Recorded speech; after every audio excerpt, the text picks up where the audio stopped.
মুহাম্মদ রাসূলুল্লাহ সাল্লাল্লাহু আলাইহি ওয়াসাল্লাম তিনি ওই গারে হেরা থেকে যখন এলেন, জিব্রাইল তাকে জড়িয়ে ধরলো। তিনি একটু ভয় পেলেন।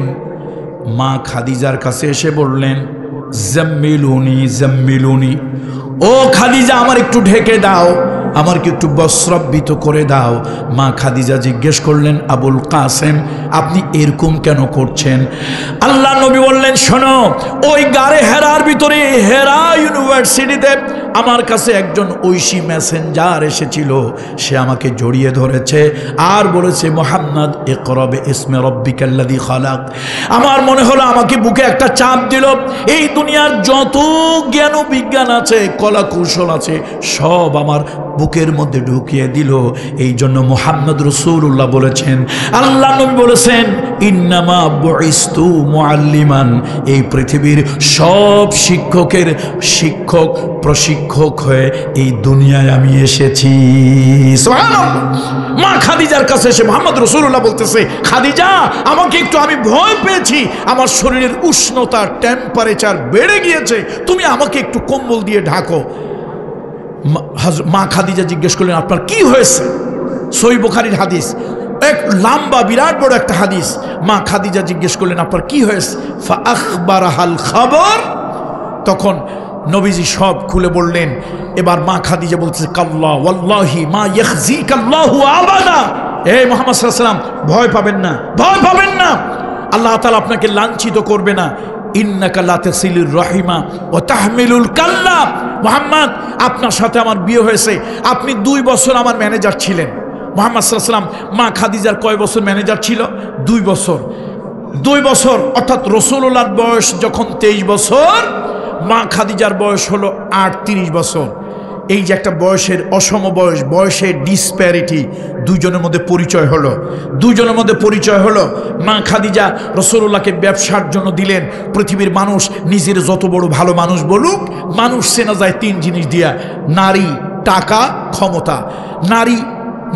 সুন্দরী নারীর কাছে গেলে কোনো মানুষের চরিত্র না পাল্টালে মানুষটা আসলেই ভালো। টাকা পয়সা কোনো মানুষের হাতে দিলে এই টাকার লোভ যদি সে সামলাতে পারে, মানুষটা আসলেই ভালো।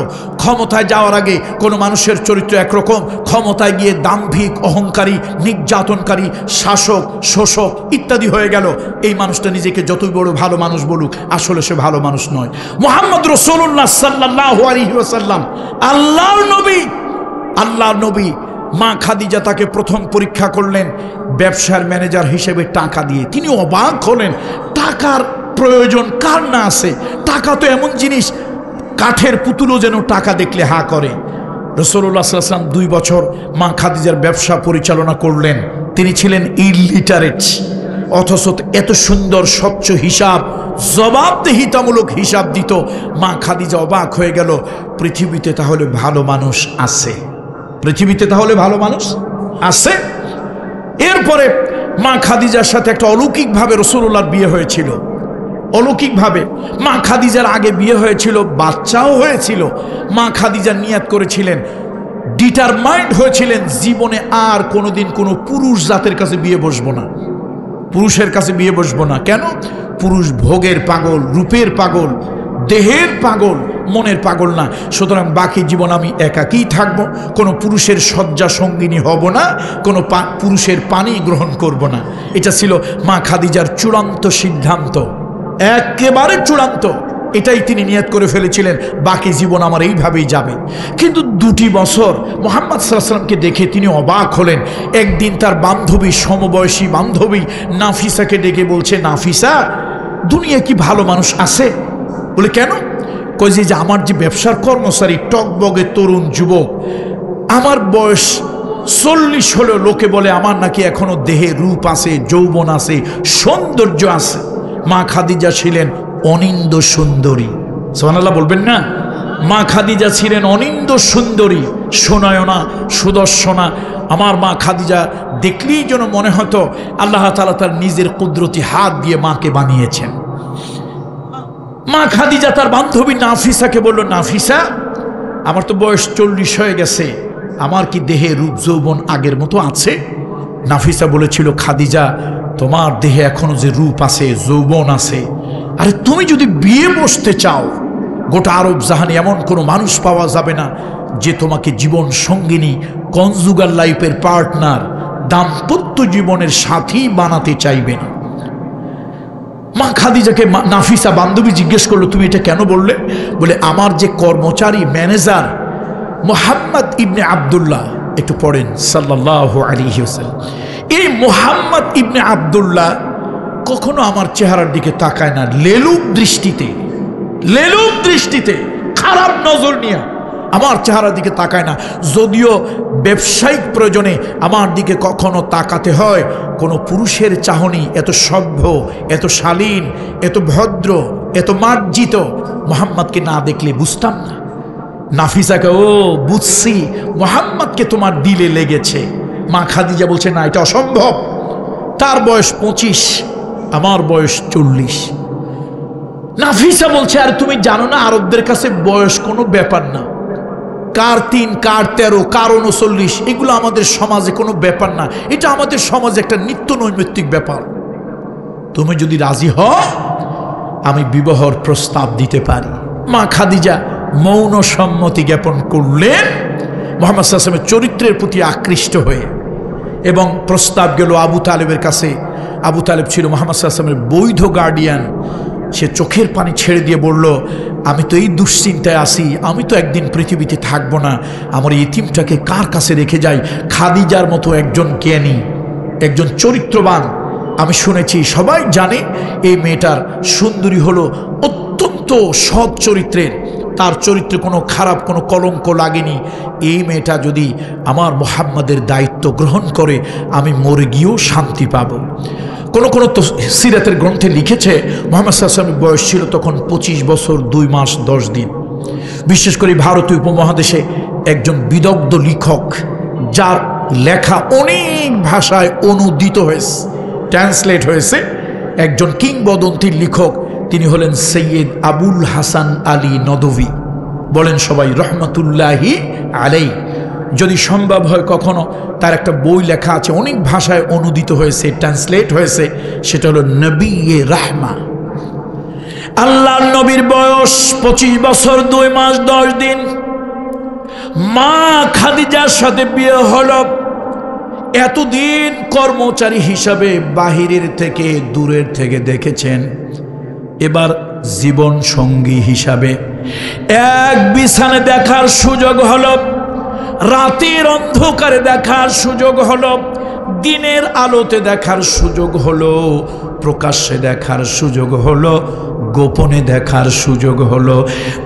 দীর্ঘ 10টা বছর পর্যন্ত মুহাম্মদুর রাসূলুল্লাহকে তিনি দেখে দেখে অবাক হয়ে গেলেন। আল্লাহু আকবার! অবাক হলেন। মানুষের চরিত্র এরকম হয়।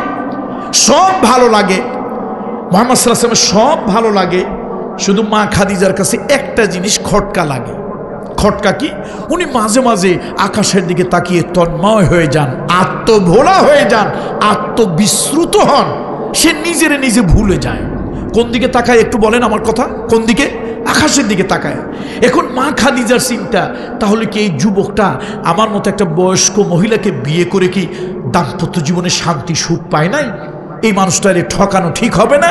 যদি সে আমার দ্বারা সুখী না হয়, প্রয়োজনে কোনো সুন্দরী নারীর সাথে আমি তার বিবাহের ব্যবস্থা করে দেব, তবু এই মানুষটাকে আমি ঠকাবো না।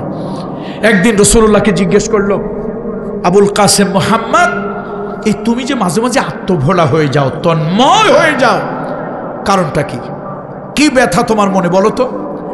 মুহাম্মদ সাল্লাল্লাহু আলাইহি ওয়াসাল্লাম চোখের পানি ছেড়ে দিয়ে বললেন, খাদিজা, আসলে আমি সবসময় চিন্তা করি, পৃথিবীতে তো আমি এমনি এমনি আসি নাই। একজন মহান স্রষ্টা আমাকে বানিয়েছেন, একজন মহান নিয়ন্ত্রা এই গোটা বিশ্ব চরাচর নিয়ন্ত্রণ করছে। এই জন্য আধুনিক জ্ঞান ও বিজ্ঞানের জনক বৈজ্ঞানিক আইনস্টাইনকে জিজ্ঞেস করা হয়েছিল, Einstein, what is your concept about the creator of the world? এই বিশ্ব চরাচরের প্রভুর ব্যাপারে তোমার কনসেপ্ট কি? তিনি দ্ব্যর্থহীন কণ্ঠে বলেছিলেন, সব কিছু একটা সিস্টেমেটিক ওয়ে, নিয়মতান্ত্রিক পদ্ধতিতে চলে, এর পিছনে একজন মহান নিয়ন্ত্রণ আছে। আল্লাহু আকবার।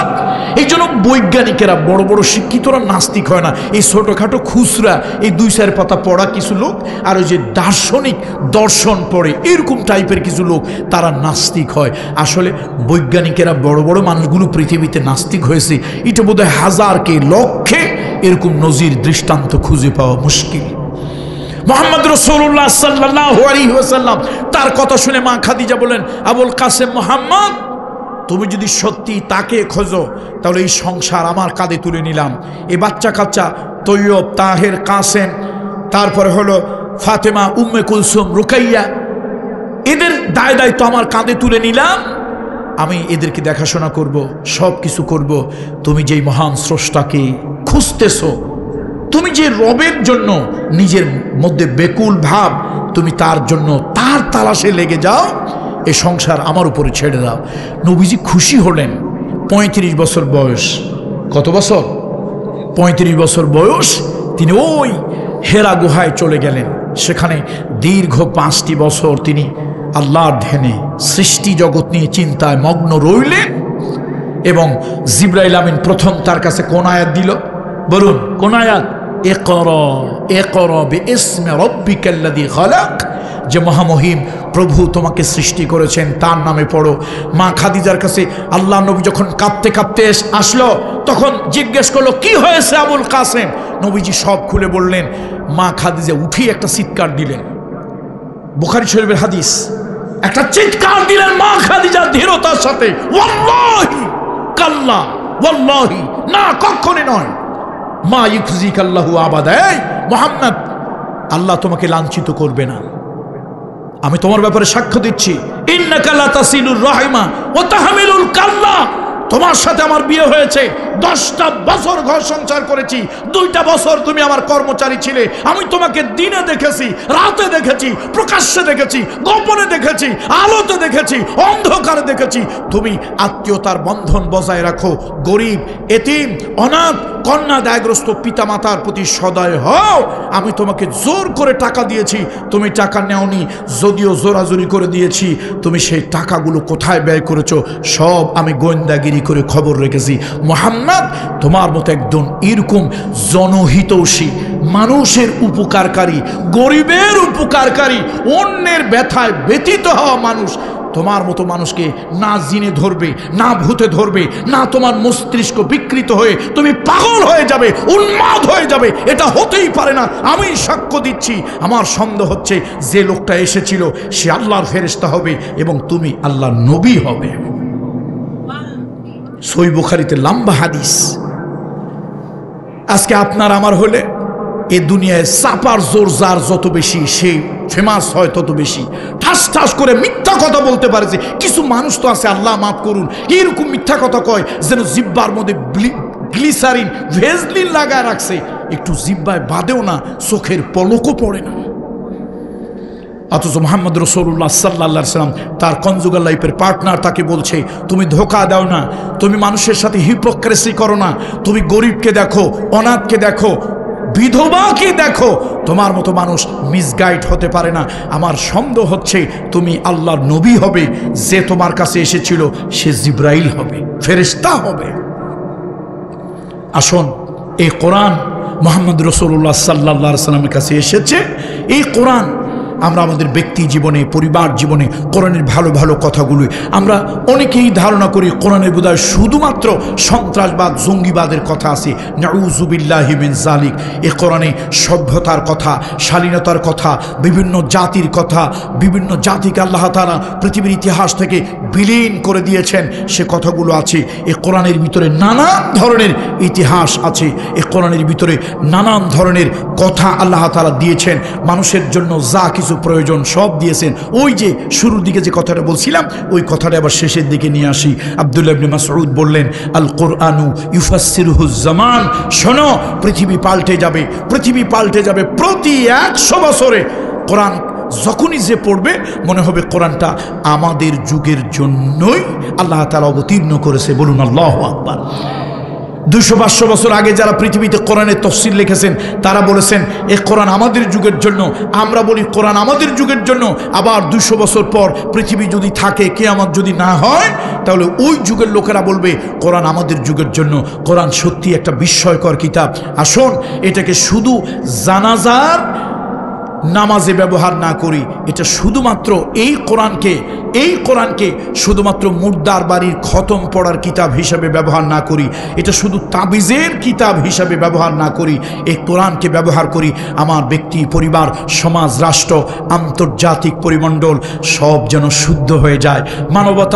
মানবতা বোধে গোটা পৃথিবী যেন ভরে যায়। দেখেন কি সুন্দর কথা কোরআনে, কি সুন্দর কথা, পরধাত সহিষ্ণুতার কথা, অন্য মানুষের জীবনে নিরাপত্তার কথা।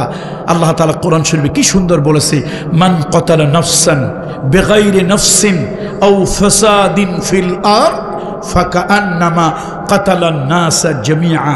মান কতালা নাফসান, এখানে বলা হয় নাই মান কতালা মুসলিমান মুতাআম্মিদান, একজন মুসলমানকে কেউ যদি ইচ্ছাকৃত অন্যায়ভাবে হত্যা করে, এ কথা বলেনি। কোরআন বলেছে একজন মানুষকে কেউ যদি অন্যায়ভাবে ইচ্ছাকৃত হত্যা করে। এখন মানুষ, হিন্দু মানুষ, বৌদ্ধ মানুষ, কালো মানুষ, ফর্সা মানুষ, প্রাচ্যের মানুষ, পাশ্চাত্যের মানুষ, খ্রিস্টান মানুষ, অন্যান্য উপজাতি যারা আছে তারা মানুষ, আমরা মুসলমান, আমরাও মানুষ। কোরআন কি দামি কথা বলেছে, মান কতালা নাফসান বিগাইরি নাফসিন, এরকম একটা মানুষকে নফসকে যে হত্যা করলো, ফাকান্নামা কাতালান নাসা জামিআ, সে যেন গোটা পৃথিবীর সব মানুষকে হত্যা করলো। ওয়ামান আহইয়াহা ফাকান্নামা আহইয়ান নাসা জামিআ। আপনি যদি কোনো মানুষকে মানবতার হাত বাড়িয়ে দেন, আপনি যদি কোনো মানুষকে ইনসানিয়তের হাত বাড়িয়ে দেন, পথে গাড়ি অ্যাক্সিডেন্টে একটা লোক পড়ে আছে, অসুস্থ হয়ে একটা লোক কাতরাচ্ছে, বিছনায় একটা লোক পড়ে আছে, খাদ্য নয়, খাবার নাই, মানবতার হাতটা বাড়িয়ে দিলেন এই মানুষটার জন্য। সে মানুষটাকে আপনি একবারও জিজ্ঞেস করলেন না তুমি কি হিন্দু, বৌদ্ধ, খ্রিস্টান, মুসলমান, আওয়ামী লীগ, বিএনপি, জাতীয় পার্টি, জাসদ, জামাত, তরিকত, তবলিগ, হেফাজত, তোমার পরিচয় কি? কিচ্ছু জিজ্ঞেস করেননি। সে একটা মানুষ। সে একটা কি বলেন, জবাব দেন। সে একটা মানুষ। মানবতার হাত বাড়িয়ে দিলেন এই লোকটাকে বাঁচানোর জন্য আপনি যা কিছু করলেন। ওমান আহইয়াহা, আল্লাহ তাআলা কি বলছে কোরআনের ভিতরে, ফাকান্নামা আহইয়ান নাসা জামিআ। শোনো, একটি মানুষকে মানবতার হাত ধরে বাঁচিয়ে দেওয়ার জন্য, বাঁচতে সহযোগিতা করার জন্য একটা লোক মরে যাচ্ছে, একটা ইনহেলার দিলেন, একটা ইজি বাইক ভাড়া করে হাসপাতালে নিয়ে গেলেন, 2 ব্যাগ রক্ত দিলেন, লোকটার জীবন ফিরে পেল। আপনি জিজ্ঞেস করলেন ভাই তোমার যে সেবা দিলাম তুমি কোন ধর্মের? লোকটা যদি বলে আমি হিন্দু, অসুবিধা নাই। লোকটা যদি বলে আমি মুসলমান, সমস্যা নাই। লোকটা যদি বলে আমি বৌদ্ধ, খ্রিস্টান, অসুবিধা নাই। তুমি একটা মানুষকে বাঁচিয়েছো। আল্লাহ তাআলা বলেন তোমার আমলনামায় পৃথিবীর সব মানুষ বাঁচানোর সওয়াব আমি আল্লাহ তাআলা দিয়ে দিলাম। আল্লাহু আকবার। এই কোরআনের মধ্যে আমার দেশের কিছু লোক আছে, তারা কোরআনের মধ্যে জেহাদের কথা আছে, এই ভয়ে খুব তটস্থ থাকে, অনেক চিন্তা ভাবনা করে জেহাদ এটা তো খুব খারাপ জিনিস। ভাই জেহাদ আপনি জানেনই নাই। কিছু খারাপ মানুষ আপনাকে জেহাদের একটা বিকৃত অর্থ আপনার সামনে উপস্থাপন করেছে। জেহাদ বলতেই খারাপ না। যে জিনিস খারাপ মহামহিম স্রষ্টা সৃষ্টিকর্তা কোরআনের পৃষ্ঠায় তার কথা কখনই তিনি দিতেন না। এই জন্য আসুন কোরআন জানতে হবে, কোরআন পড়তে হবে, কোরআন তেলাওয়াত করতে হবে। কোরআন ব্যক্তি পরিবার থেকে সর্বোচ্চ পর্যায়ে কোরআনের শিক্ষাগুলো গ্রহণ করতে হবে। আল্লাহ তাআলা কোরআনের আলোতে আমাদেরকে আলোকিত করুন। কোরআনের নূর দিয়ে এ সমাজ আলোকিত হোক। কোরআনের আলোতে আমাদের মুর্দা দিলগুলো জিন্দা হোক। কোরআনের আলোতে আলোকিত হোক আমাদের সভ্যতা।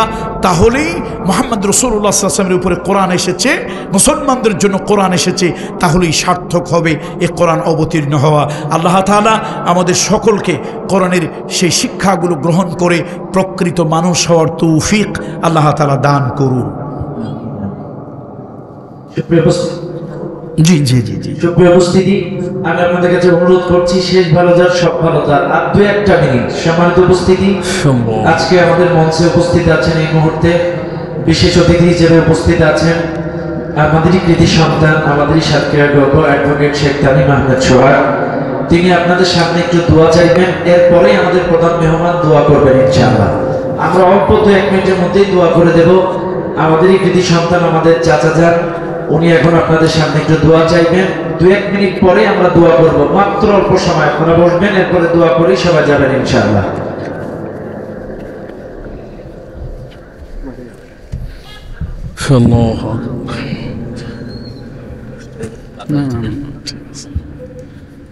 সম্মানিত হাজিরিন, উপস্থিত পদ্মার মামুনেরা এবং আমার মাইকের সাউন্ড যত শোনা যায়, সকলকে আজকের এই নলকোড়া দারুল কন্যা আফ্রিদিয়া মাদ্রাসা ও গ্রামের শুরু থেকে আজকের এই ওয়াজ মাহফিল,